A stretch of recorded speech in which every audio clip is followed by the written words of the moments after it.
A paz do Senhor, povo de Deus. É com muita alegria que estamos aqui para ministrar a lição de número 5 do segundo trimestre de 2022, lição de adulto, que fala sobre o casamento é para sempre. Essa lição ela está inserida no grupo de lições que encontra-se os valores do reino de Deus, a relevância do Sermão do Monte para a Igreja de Cristo. O comentarista é Osiel Gomes. Como objetivo principal da nossa lição, nós vamos apresentar a condenação do adultério, mostrar o que rege o coração, regerá o corpo também, afirmar a indissolubilidade do casamento. Agora vamos à leitura do texto áureo. Texto áureo, Mateus 19, versículo 6. Assim não são mais dois, mas uma só carne. Portanto, o que Deus ajuntou não separe o homem. Verdade prática. A vontade de Deus para o casamento é que ele seja vitalício. Na continuidade do Sermão do Monte, Jesus condena o adultério. Leitura bíblica em classe, Mateus 5, 27 ao 32. Ouviste que foi dito aos antigos, não cometerás adultério. Eu, porém, vos digo que qualquer que atentar numa mulher para a cobiçar, já em seu coração cometeu adultério com ela. Portanto, se o teu olho direito te escandalizar, arranca-o e atira-o para longe de ti, pois te é melhor que se perca um dos teus membros do que todo o teu corpo seja lançado no inferno. E se a tua mão direita te escandalizar, corta-a e atira-a para longe de ti, porque te é melhor que um dos teus membros se perca do que todo o teu corpo seja lançado no inferno.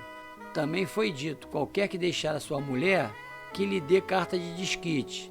Eu, porém, vos digo que qualquer que repudiar sua mulher, a não ser por causa da prostituição, faz que ela cometa adultério.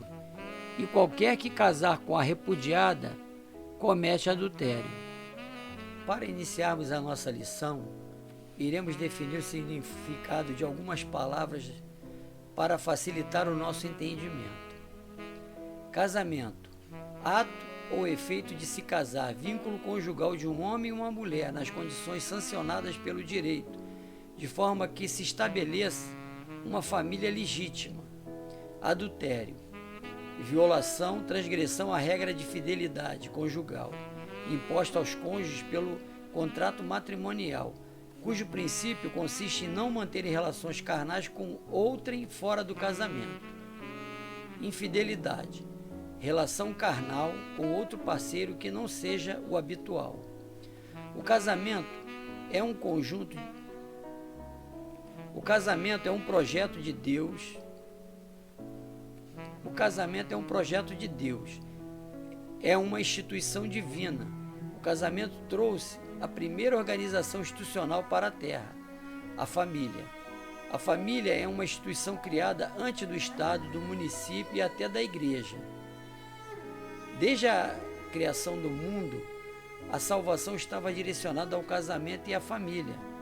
Em Gênesis 3,15 está escrito: e nascerá da semente da mulher aquele que pisará a cabeça da serpente e ela morderá o seu calcanhar.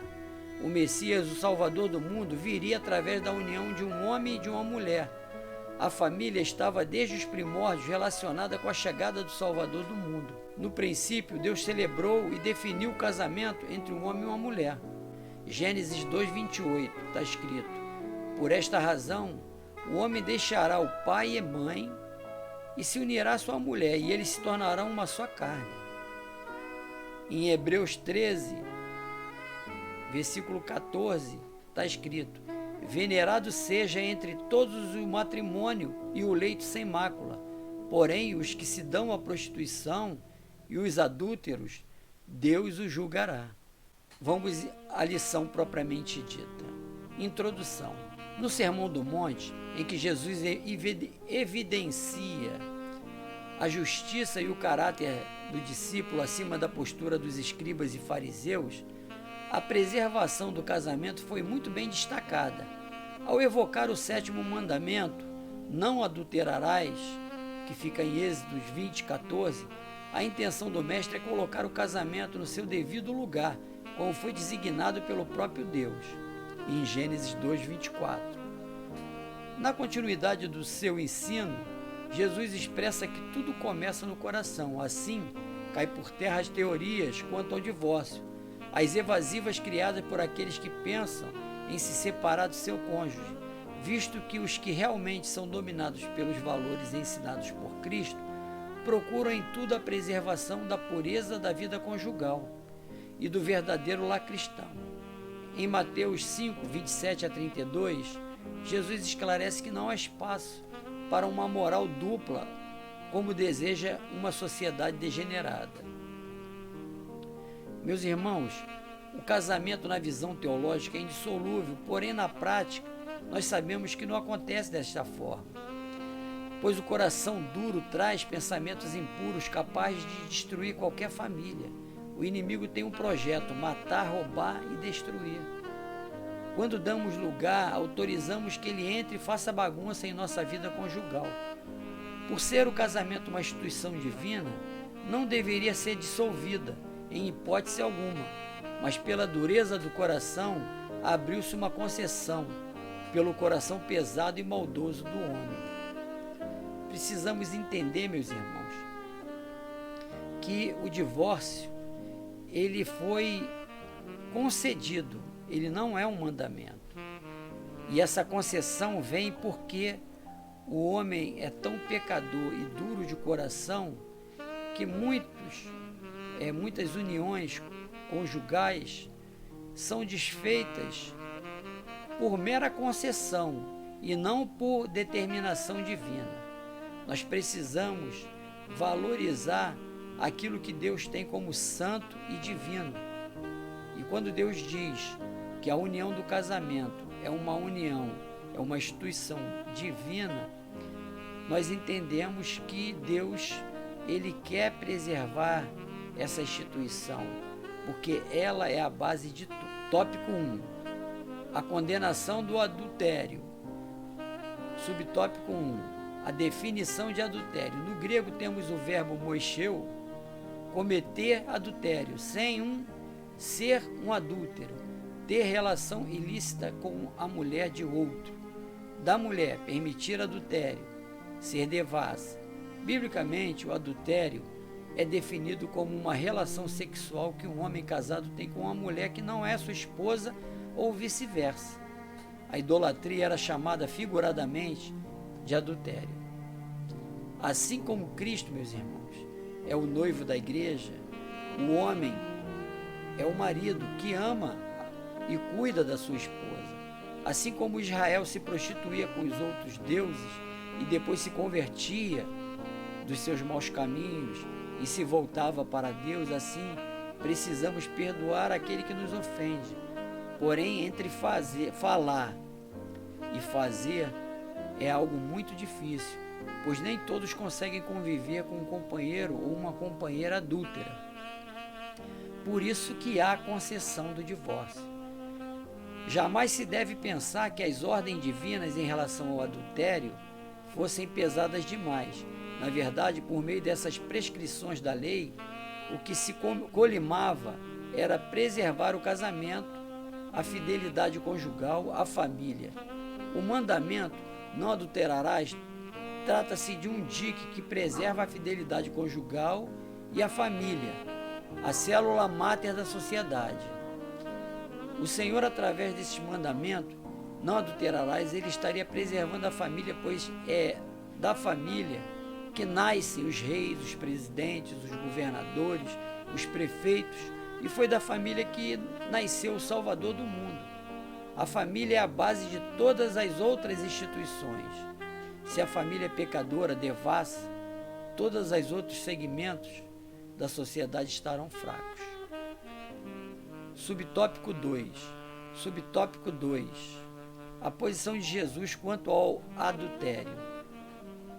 Para Jesus, a gênese do adultério está no coração, começando com um olhar cobiçoso e pensamentos impuros que levam à prática sexual ilícita. O posicionamento do mestre vai além de tudo o que no Antigo Testamento era permitido ao homem, divorciar-se da mulher. Cristo vai ao cerne da questão e fala de um coração profano e contaminado, capaz de olhar cobiçosamente para uma mulher e sem motivo conceder carta de divórcio à sua esposa. Jesus ele mostra que o pecado não começa no ato propriamente dito, mas no coração do homem ou da mulher. É algo da natureza pecaminosa do homem. O homem ele cobiça e através da cobiça ele pratica o ato e peca. No seu sermão, Jesus evidencia a importância dos homens e mulheres abster-se de pensamentos impuros, tanto fora como dentro do casamento, pois é dessa forma que se consegue manter a pureza dos três níveis, sexual, moral e social. Precisamos ter a consciência de que, perante Deus, como bem expressou Cristo, uma intenção errada é tão pecaminosa quanto um ato. Por isso, devemos sempre buscar pensamentos puros e bons. Meus irmãos, nossos pensamentos têm que estar direcionados a coisas que edificam a vida cristã e dá testemunho da nossa conduta perante a Deus e perante a sociedade. Nós somos um espelho que reflete a imagem do Senhor. E se nós estamos refletindo uma imagem suja, o Senhor não se agradará de nós e certamente consequências graves acontecerão conosco. Subtópico 3. Os males do adultério. O adultério sempre é prejudicial para a estrutura familiar e qualquer infidelidade no relacionamento a dois sempre será ruim, pois gera desconfiança, feridas emocionais, desvalorização, desrespeito, fraqueza e queda na vida espiritual.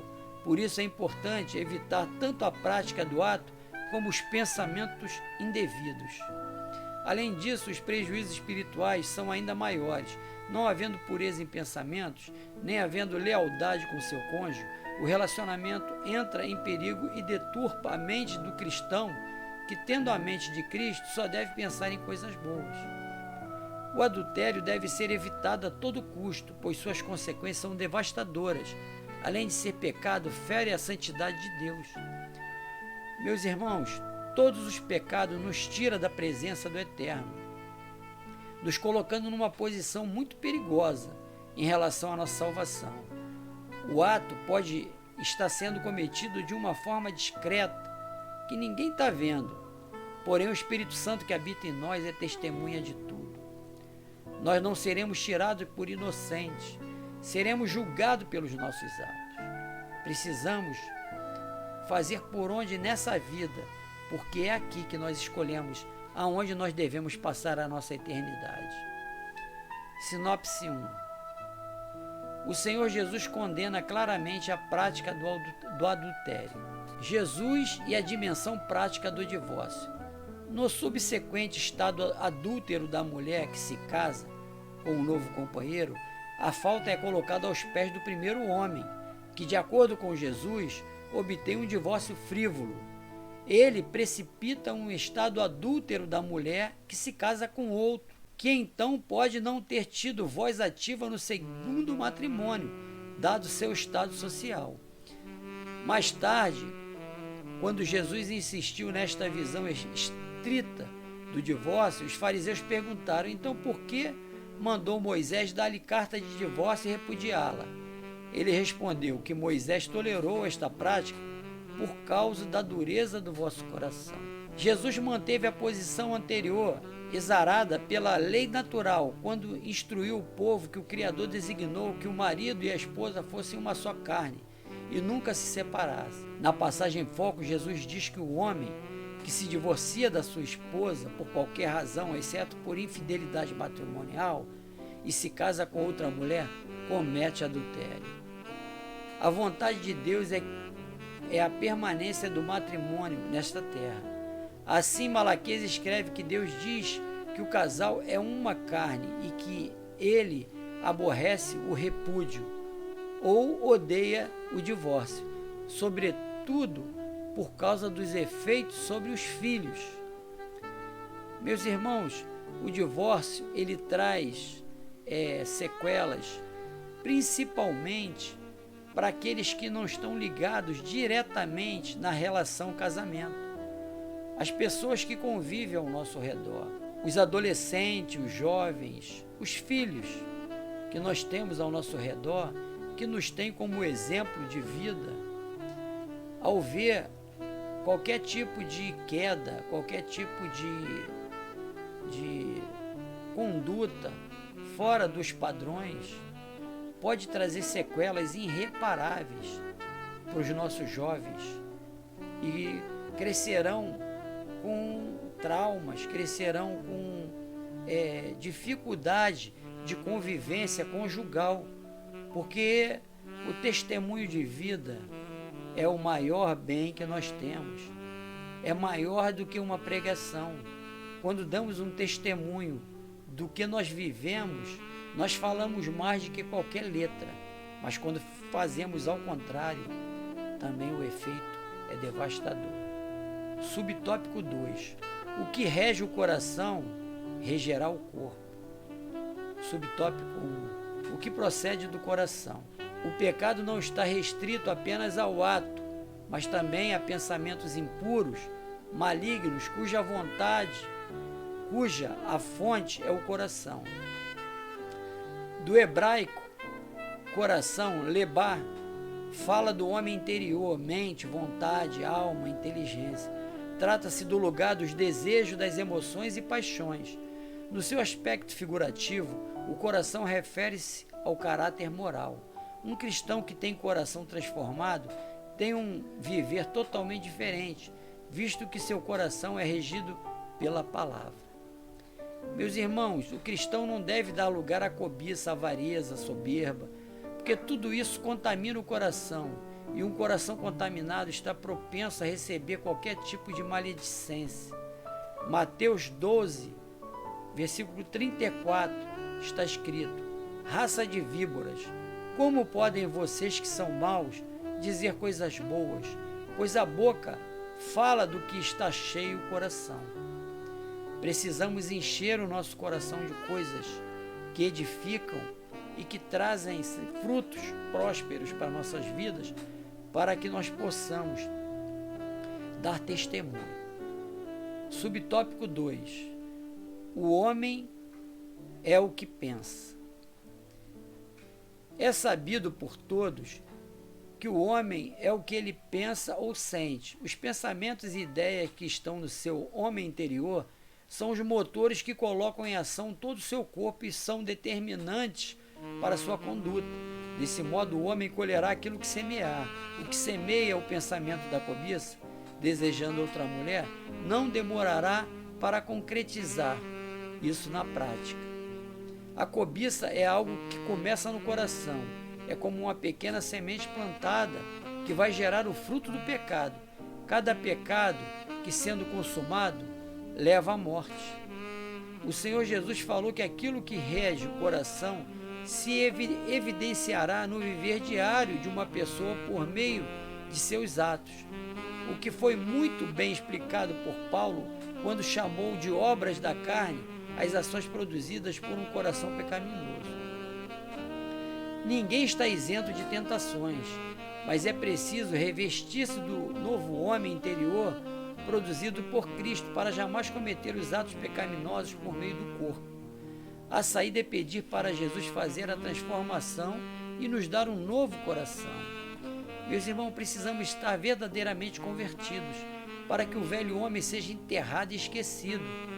Mas o que mais nós vemos nas igrejas são pregadores se vangloriando que fizeram isso, que fizeram aquilo, trazendo o homem, o velho homem, à vida.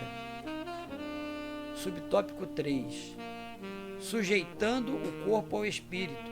O caminho para que o cristão possa dominar bem o corpo é viver na dependência do Espírito Santo.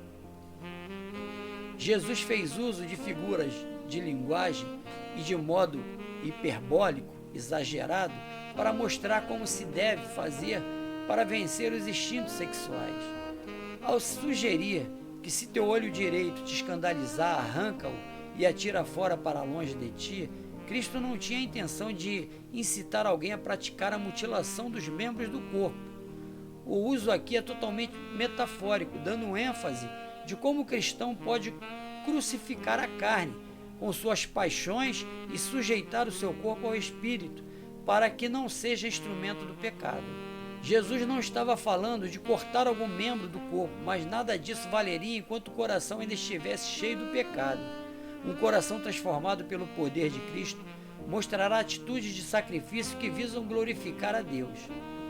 O homem, no lugar de amputar um membro do corpo para que não peque, deve primeiro converter seu coração aos cuidados do Espírito Santo que habita em nós, que é capaz de convencer e nos trazer para o caminho certo. É esse Espírito Santo que nos convence naqueles momentos em que está a indecisão de cometer o ato ou não, de não praticar o ato, porque só o pensamento já é pecado. E a concretização do pensamento é condenação eterna. Precisamos ouvir o Espírito Santo a nos orientar e nos direcionar. Sinopse 2. O que procede do coração e permeia o pensamento do homem determinarão o seu comportamento. Qual a origem do casamento? Os irmãos sabem. O casamento ele tem origem lá no início da criação. Deus percebeu que não era bom o homem viver só.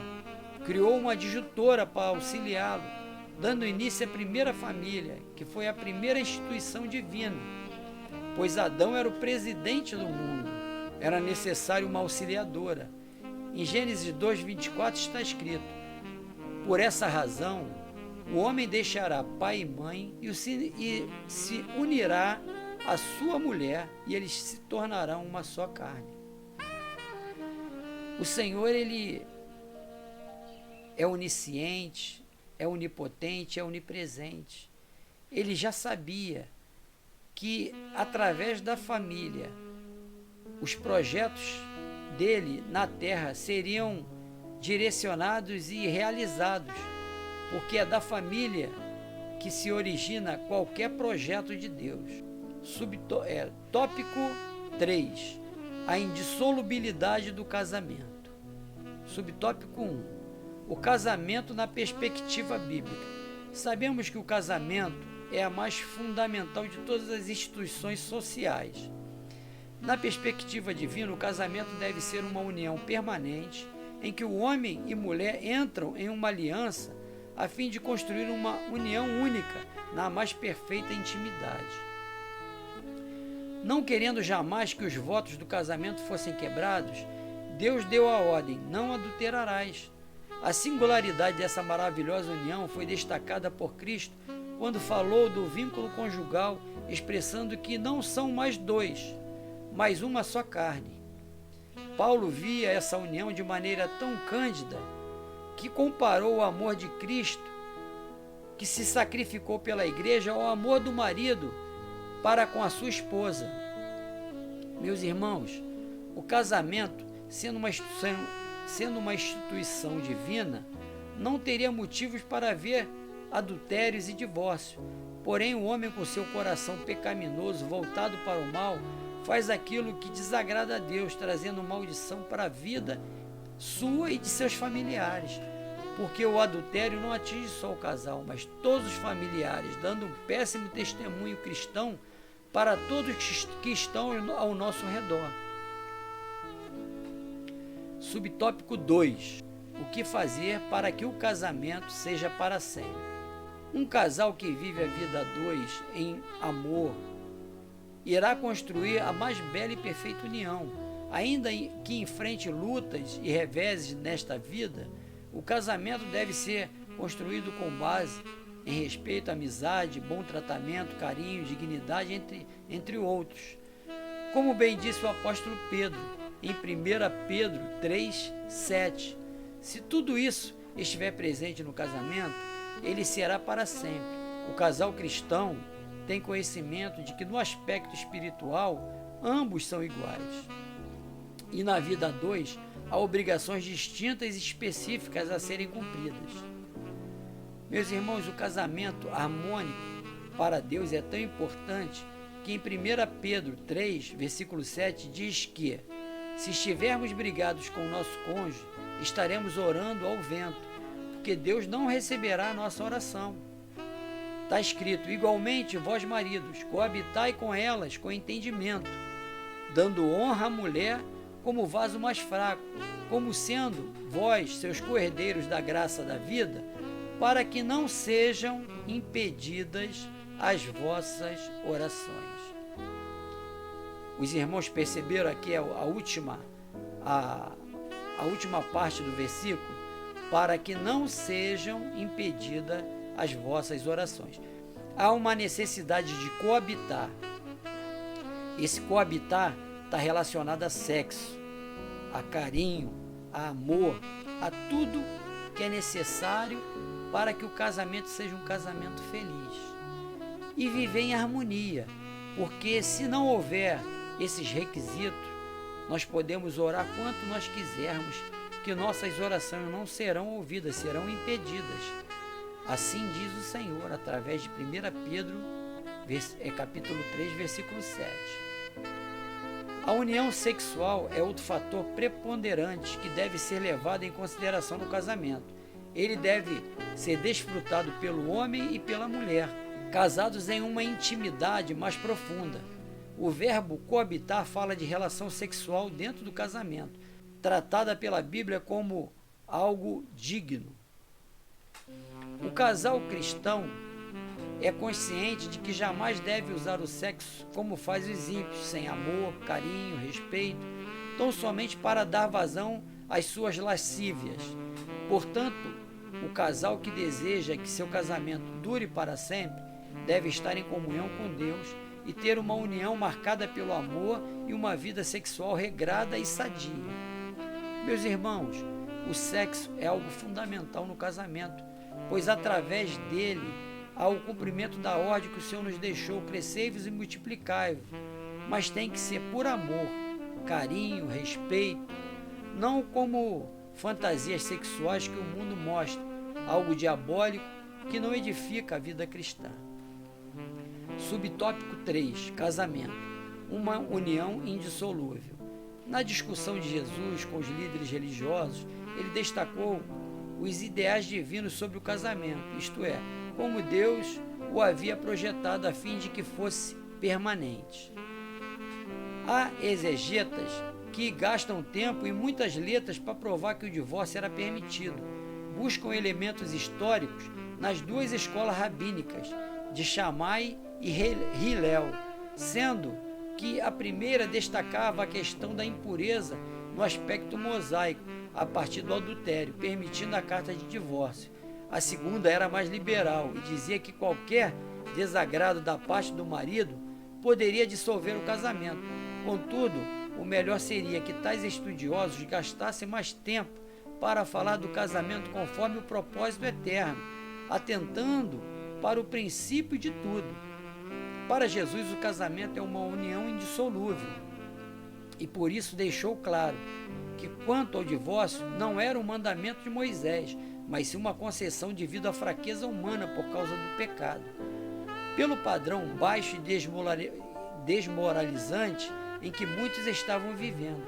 Enquanto a lei permitia o divórcio, Jesus salientava que significava legalizar o adultério. Sempre é dolorido falar sobre o divórcio, visto que já se trata da destruição de um casamento.